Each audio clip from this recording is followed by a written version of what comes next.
গত ৭ই অক্টোবর শুরু হওয়া ইসরায়েল ফিলিস্তিন যুদ্ধ বা যুদ্ধের নামে ফিলিস্তিনিদের নিরস্ত্র মানুষের উপরে ইসরায়েলি গণহত্যা এখন পর্যন্ত চলছে।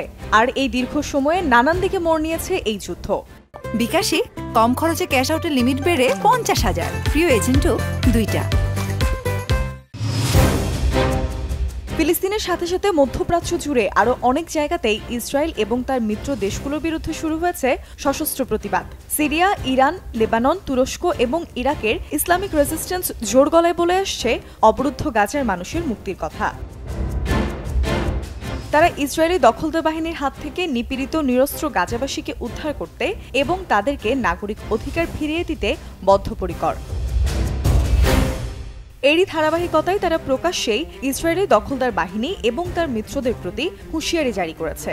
তারপর ইরান গত ১৩ এপ্রিল এক বিধ্বংসী হামলাও চালায় ইসরায়েলের চলমান আগ্রাসী কর্মকাণ্ডের জবাব হিসেবে। এই হামলার কার্যকারিতা বুঝতে হলে ইসরায়েলি দখলদার বাহিনীর পরবর্তী আচরণ বিশ্লেষণ করতে হবে।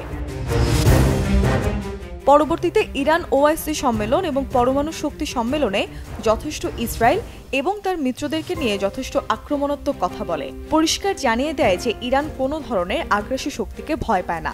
এমনকি তাদের মূল লক্ষ্য এখন ফিলিস্তিনকে মুক্ত করা, আর সেই সাথে লেবানন এবং সিরিয়া থেকেও বৈদেশিক সাম্রাজ্যবাদী শক্তিকে বিতাড়িত করা। তারা সমগ্র মুসলিম বিশ্বের প্রতি আহ্বানও জানিয়েছে ইসরায়েলি দখলদার বাহিনী এবং তার মিত্রদের বিরুদ্ধে দাঁড়াতে। এছাড়াও ইয়েমেনের হুতিরা ক্রমাগত লোহিত সাগরে ইসরায়েলি দখলদার বাহিনীর ঘাঁটি বরাবর হামলা চালিয়ে যাচ্ছে সেই নভেম্বর থেকেই। লেবাননের যোদ্ধারাও সশস্ত্র সংগ্রামের মাধ্যমে ইসরায়েলি দখলদার বাহিনীকে চাপে রেখেছে, আর এতে করে ইসরায়েলও সুযোগ পেলে ফিলিস্তিনের মানুষের সমর্থকদের উপর নিপীড়ন চালানোর চেষ্টা করছে। যেমন ইসরায়েল গত কয়েক বছর ধরে সিরিয়ায় ইরানের সাথে সম্পর্ক আছে এমন সব স্থাপনাকে লক্ষ্য করে হামলা চালিয়ে আসছে। তবে গত ৭ই অক্টোবর ফিলিস্তিনি স্বাধীনতাকামী গোষ্ঠী হামাসের ইসরায়েলি ভূখণ্ডে হামলার পর থেকে এই ধরনের অভিযান আরও বাড়িয়েছে। ফিলিস্তিনের সাথে সাথে সিরিয়াতেও ইসরায়েলি দখলদার বাহিনী তাদের বর্বরতা বাড়িয়ে দিয়েছে। গত ১ এপ্রিল দামেস্কে ইরানের দূতাবাসের কম্পাউন্ডকে লক্ষ্য করে ইসরায়েলি দখলদার বাহিনী এক প্রাণঘাতী হামলা চালায়। এতে ইরানের রেভলিউশনারি গার্ডস কর্পসের একজন সিনিয়র কমান্ডার এবং সেই সাথে অন্যান্য সামরিক অফিসার শাহাদাত বরণ করেন।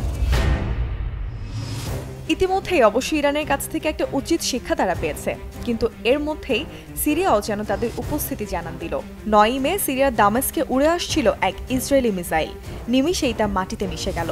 সিরিয়ার প্রতিরক্ষা মন্ত্রণালয় জানিয়েছে বৃহস্পতিবার সিরিয়ার বিমান প্রতিরক্ষা বাহিনী গোলান হাইটস থেকে দামেস্কের উপকণ্ঠের দিকে ছোড়া ইসরায়েলি ক্ষেপণাস্ত্রগুলিকে গুলি করে মাটিতে ফেলেছে।